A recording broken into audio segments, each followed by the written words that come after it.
tersebut belum dapat dipublikasikan. Tapi siapa sangka, bahkan tanpa secarik dokumen itu pun, publik harus tahu betapa glamornya kehidupan sang Jenderal Bintang 2 ini, termasuk dalam urusan kendaraan. Memang secara garis keturunan, Ferdy Sambo berasal dari keluarga yang bisa dibilang cukup mapan. Bagaimana tidak, sang ayah, Peter Sambo, juga merupakan perwira tinggi Polri dengan pangkat terakhir Mayor Jenderal Polisi, atau yang kini disebut Inspektur Jenderal Polisi dengan 2 bintang di pundaknya. Latar belakang keluarga sebagai abdi negara tersebut mengantarkan Ferdy untuk kemudian mengenyam pendidikan kepolisian di Akpol. Tidak begitu sulit. Tahun 1994 silam, pria kelahiran Kabupaten Baru, Sulawesi Selatan, 9 Februari 1973 ini, berhasil menyelesaikan pendidikannya. Sebagai perwira baru, ia diletakkan sebagai Pamah Lemdiklat Polri sesaat setelah kelulusannya. Namun karirnya baru terlihat mentereng setelah promosi Kasat Reskrim Polres Metro Jakarta Barat menjadi Kapolres Purbalingga, Jawa Tengah pada tahun 2012 silam. Jabatan tersebut seakan menjadi batu loncatan yang sempurna bagi Ferdy untuk terus merangkak naik ke jabatan-jabatan bergengsi lainnya. Benar saja, di tahun 2015, ia didapuk sebagai Wadireskrimum Polda Metro Jaya. Saat itu namanya turut melambung ketika sang atasan langsung, Kombes Krisnamurti, yang kala itu menjabat sebagai Ditreskrimum Polda Metro Jaya, menangani kasus ledakan di Sarina pada tahun 2016 silam. 3 tahun berselang dari kejadian menggemparkan itu, Ferdy telah menduduki jabatan yang tak kalah bergengsi, yaitu Dirtipidum Bareskrim Polri. Memiliki kedekatan khusus, Ferdy akhirnya dipromosikan sebagai Kadif Propam Polri sesaat setelah pengangkatan Jenderal Listio Sigit Prabowo sebagai Kapolri.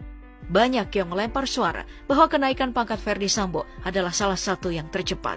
Bahkan, ia adalah perwira termuda yang memiliki 2 bintang di pundaknya saat ini di usia 48 tahun. Hanya butuh kurang lebih 7 tahun bagi Ferdy untuk melesat dari AKBP saat menjabat Kapolres Brebes hingga melompat 4 tingkat menjadi Inspektur Jenderal di jabatan Kadif Propam.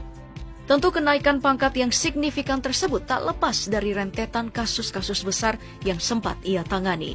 Selain ledakan di Sarina tahun 2016 lalu, Ferdy juga menjadi garda terdepan saat kasus kopi sianida Jessica Wongso bergulir. Setelahnya, buronan kasus korupsi Joko Chandra juga berhasil ia pulangkan dari pelariannya. Terakhir, Ferdy juga diketahui banyak memberi keterangan soal kasus kebakaran di Gedung Kejagung tak lama setelah Joko Chandra kembali ke tanah air. Sayangnya, di puncak gemilangnya karirnya, kakinya justru terpeleset ke arus kasus keji yang kemungkinan akan menghancurkan seluruh karirnya yang ia rajut sejak puluhan tahun lalu. Belum selesai kegelisahan tentang misteri yang tersibak di antara para ajudannya, pertanyaan-pertanyaan lain soal sosoknya juga terus dipertanyakan. Termasuk soal harta kekayaan yang seolah ditutup-tutupi selama drama ini bergulir. Seperti diketahui bersama, kisaran gaji polisi berpangkat Inspektur Jenderal hanya berada di rentang 3,3 hingga 5,5 juta rupiah.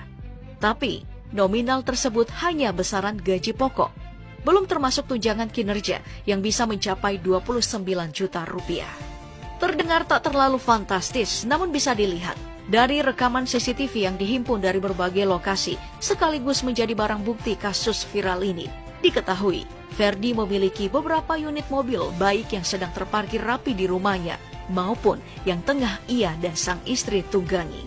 Pertama, ada sebuah MPV super mewah dari Jepang, Lexus LM, yang ditengarai ditumpangi oleh sang istri, Putri Chandrawati, saat bertolak dari Magelang, Jawa Tengah, menuju kediamannya di Duren 3, Jakarta Selatan. Saat ini Lexus LM berbanderol antara 2,9 hingga 3,5 miliar rupiah. Di rombongan yang sama, terdapat satu unit Lexus RX generasi terbaru yang dijual dengan nominal 1,5 miliar rupiah. Rekaman CCTV di rumah pribadinya juga memperlihatkan 2 unit mobil mewah yang terparkir rapi di garasinya. Masih dari Lexus, kali ini adalah crossover tangguh NX yang dibanderol sekitar 1,35 miliar rupiah dalam kondisi baru. Harga tersebut 1 miliar lebih murah dibanding mobil di sebelahnya, yaitu sebuah Toyota Land Cruiser berwarna hitam. Untuk memboyong mobil legendaris ini, siapapun yang berniat meminangnya minimal harus merogoh kocek 2,2 hingga 2,3 miliar rupiah untuk mobil ini. Terakhir, ada sebuah Lexus LX 570 yang kemungkinan merupakan kendaraan dinas yang disediakan oleh institusi kepolisian untuk menunjang tugas sehari-hari ayah dari 3 orang anak ini sebagai Kadif Propam. Sebagai informasi, mobil ini dihargai sekitar 3,5 miliar rupiah di pasar mobil baru. Bukan cuma kendaraan, hingga kini diketahui Ferdi memiliki 2 unit rumah pribadi yang masih satu lingkungan dengan rumah dinasnya di kawasan Duren 3, Jakarta Selatan. Meski tidak diketahui luasan pastinya, yang jelas kawasan ini merupakan kumpulan hunian-hunian kelas elit yang harganya bisa menyentuh belasan miliar rupiah per unitnya.